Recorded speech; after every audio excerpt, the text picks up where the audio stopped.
What happens when good intentions ripple into unexpected destruction? According to Asmongold, defunding the police didn't create safety, it created a void, one that swallowed opportunity, stability, and the future of entire communities. Right? And so there's like a much poorer area, and let's say it's dominated primarily by minorities, maybe not just black people, but just in general minorities. Well, these poorer areas generally have less stores in them because these stores get broken into a lot. He's describing a pattern. In communities already struggling with poverty, the risk of crime makes businesses wary. The result? Fewer shops, less investment, less access.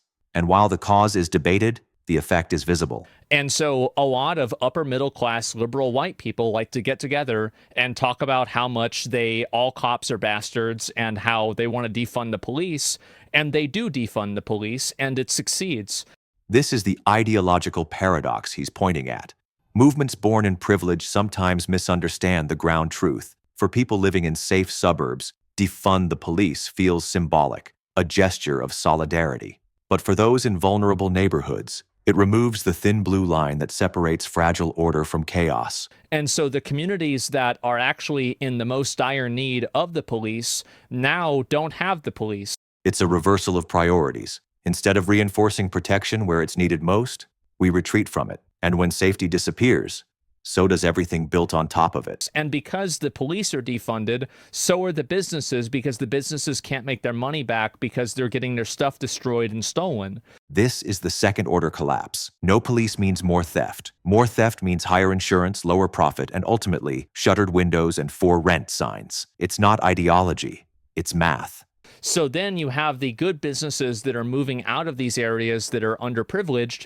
And because of that, you have people that are in these areas that are looking for local jobs that now don't have access to them because of the second order effect of defunding the police. This isn't a conspiracy. It's cause and effect. Without businesses, there are no jobs. Without jobs, there's more poverty. And poverty, unchecked, feeds crime. It's a brutal loop.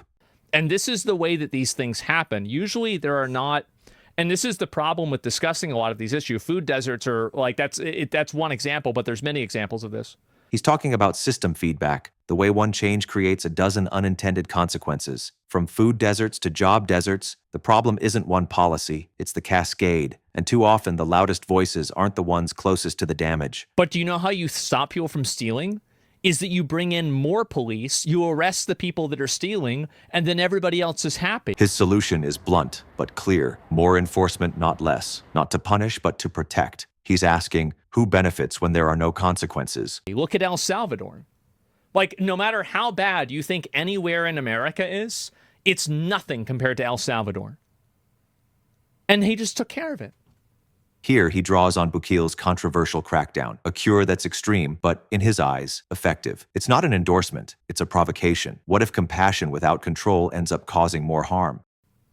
Arrest the criminals, and the problems go away. Wow, what a surprise. Like virtue signaling activist causes, like defunding the police, actually hurt these minority groups and create economic disadvantages. That's his central thesis, that slogans don't fix systems, and that moral theater, no matter how well-meaning, can backfire when it ignores reality on the ground.